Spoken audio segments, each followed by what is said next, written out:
হাতে লাল কালো সাদা ধাগা তো পড়ছে, পুজো দিলেই হাতে বেঁধে নেন সুতো। কিন্তু ধাগা এত রং বেরঙের হয় কেন জানা আছে? এর পেছনে কি কোনো দৈবিক গুরুত্ব রয়েছে? সুরক্ষার ডোরের মেয়াদ কতদিন? কখনই বা খুলে ফেলতে হয়? না জানলে জেনে নিন। রং বেরঙের সুতোর মাহাত্ম্য। আমরা অনেক সময় হাতে বিভিন্ন রঙের ধাগা বেঁধে থাকি। মূলত পুজো দেওয়ার পর এই সুতো হাতে বাঁধতে দেওয়া হয়। আমরা সকলেই ঈশ্বরের আশীর্বাদ ভেবে সেটা পরেও নিই। এই সাধারণ সুতোতে এমনই বিশেষ ক্ষমতা থাকে যা সমস্ত বড় বড় বাধা বিপত্তি থেকে দূর করে দিতে পারে, এমনটাই মনে করে থাকি আমরা। কিন্তু অনেকেই জানেন না কেন রং বেরঙের ধাগা হয়।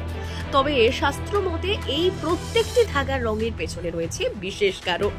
এমনকি এটি পরা এবং খুলে ফেলারও নির্দিষ্ট নিয়ম রয়েছে। কোন রঙের ধাগার কি বিশেষত্ব চলুন দেখে নিই। 1. লাল সুতো।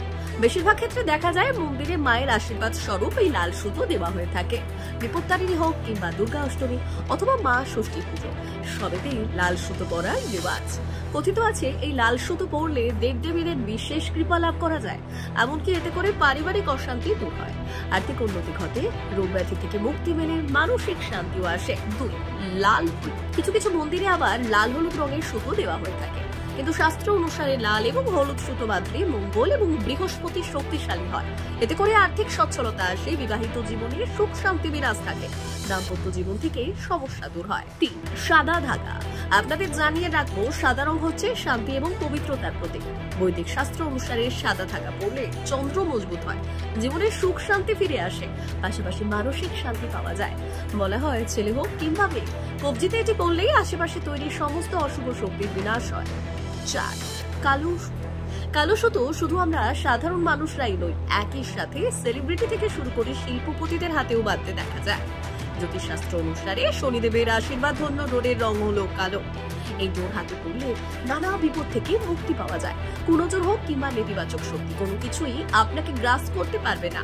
5. হলুদ ধাগা। হলুদকে বলা হয় সৌভাগ্যের প্রতীক। শাস্ত্র অনুসারে হলুদ সুতো হাতে বাঁধলে ব্যবসা থেকে কর্মক্ষেত্র সবেতেই উন্নতি লেগে থাকে, আর্থিক উন্নতি হয়, পাশাপাশি নিজের মনের ইচ্ছা পূরণ হয়। এখন প্রশ্ন হচ্ছে, এই সুতো কতদিন হাতে রাখা উচিত? শাস্ত্র মতে যে কোনো ধাগা 21 দিনের বেশি হাতে পড়ে থাকতে নেই। 21 দিনের পর এতে থাকা পজিটিভ শক্তি হ্রাস পায়, তাই 21 দিনের পর সেটিকে হাত থেকে খুলে ফেলা শ্রেয়। তবে দৈবিক ধাগা যেখানে সেখানে খুলে রাখা উচিত নয়।